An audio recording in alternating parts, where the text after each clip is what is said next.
Baik, langsung saja. Assalamualaikum warahmatullahi wabarakatuh. Perkenalkan, nama saya Katrina, NPM 2020202027. Baik, di sini saya akan membacakan materi dari kelompok 4 mengenai kerangka teoritis dan penyusunan hipotesis. Bagian A, pengertian teori. Dalam metode penelitian, landasan teori ini disebut dengan iteratur review. Menyatakan tinjauan pustaka adalah ringkasan tertulis dan jurnal artikel, buku, dan dokumen lain yang menggambarkan keadaan pengetahuan masa lalu dan sekarang tentang suatu topik penelitian dan mengatur literatur dalam subtopik dan dokumen kebutuhan untuk studi yang diusulkan. Penelitian kepustakaan adalah rangkuman tertulis dari terbitan berkala, artikel, buku, dan dokumen lain yang berisi uraian tentang informasi masa lalu atau masa kini yang berkaitan dengan topik penelitian. Ketiga teori ini didasarkan pada data empiris antara lain. Kita dapat membedakan antara teori deduktif, teori induksi, teori fungsional.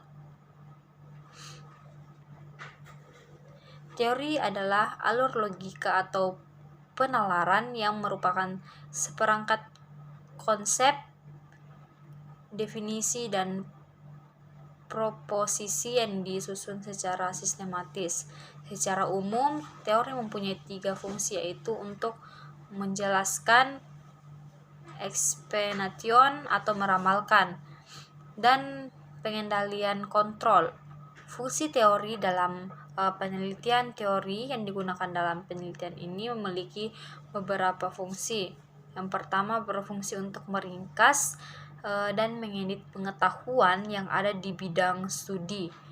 Yang kedua, peran menyediakan informasi temporal tentang hubungan antara peristiwa dan hubungan yang diamati saat ini.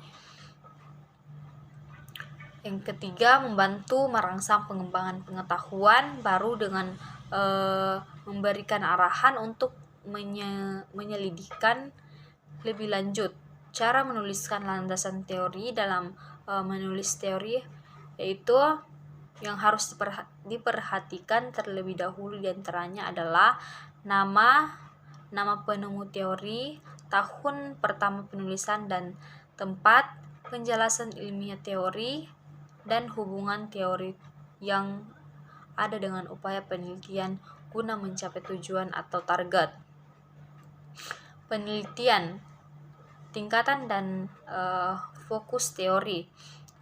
Mengemukakan tingkat teori menjadi 3, yaitu mikro, mesa, dan makro. Teori level mikro, sebuah irisan kecil waktu, ruang, dan jumlah orang. Konsep ini bukan merupakan upaya teori tingkat meso untuk menghubungkan tingkat makro dan mikro, atau bekerja pada tingkat menengah. Penggunaan teori dalam penelitian. Cooper dan Schindler menyatakan bahwa kegunaan penelitian dari teori adalah area yang dieksplorasi. Yang pertama yaitu teori mempersempit jangkauan fakta yang akan dipelajari. Yang kedua, teori ini menyarankan pendekatan penelitian mana yang mungkin paling penting. Bagian B, variabel penelitian. Pertama, pengertiannya. Kata variabel hanya ada dalam studi kuantitatif, karena studi kuantitatif berasumsi bahwa gejala dapat dibagi menjadi variabel.